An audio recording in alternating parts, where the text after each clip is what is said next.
אז מה קורה חברים שלי? אני מאיה ועוד סרטון אדיר. היום יש לי סרטון אחד.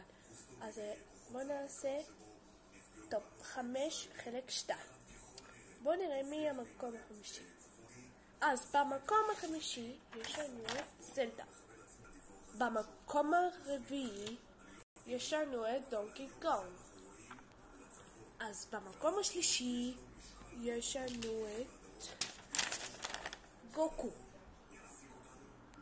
אז במקום השני יש לנו את פיקאצ'ו. ואז במקום הראשון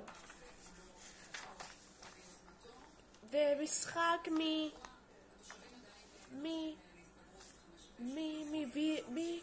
מי המשחק? וידאו פאקמן. טוב, עד כאן הסרטון שלי. אל תשכחו להירשם לערוץ ולהפעיל כפתור הפעמון. תגיבו כאן למטה איך אתם מרגישים, תגיבו לי כאן למטה. עד כאן הסרטון שלי. אני מאיה ועוד סרטון אדיר ביוטיוב.